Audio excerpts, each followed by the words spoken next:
The following story has been brought to you by StoriesToInspire.org. One of the great composers of Jewish music was the Modzitzer. And anybody who has heard any type of Jewish music, in all probability, has heard a Modzitzer niggin, or at least a niggin that is rooted in a Modzitzer niggin. It happens to be that there's a couple Dveikus songs that I know are rooted in Modzitzer Nagunim. And there's many such Nagunim like that. But the father of Modzitzer Nagunim, Rabbi Yisrael of Modzitz, was a great tzaddik. And one time he was seriously ill, he was in need of an operation.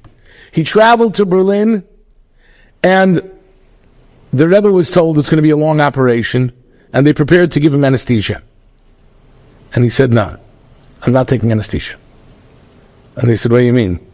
You're not going to survive without the anesthesia. It's too painful, too long. And he refused. Instead,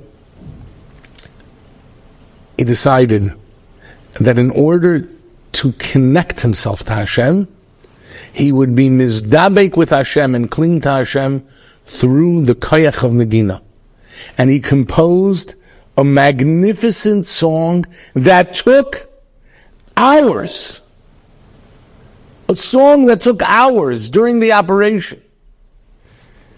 And they couldn't understand it because in the room next door to the Rebbe, there was also a surgery being performed. The fellow had anesthesia and still wasn't completely effective, and the fellow screamed in agony.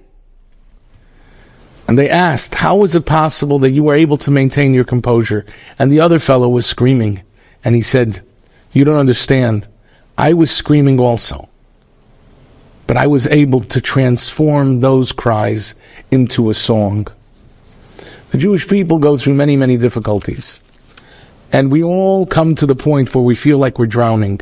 But as long as we transform those cries into a song of connection to Hashem, our tefillos will be answered and Hashem will split our sea. Enjoyed this story? Come again. Bring a friend. StoriesToInspire.org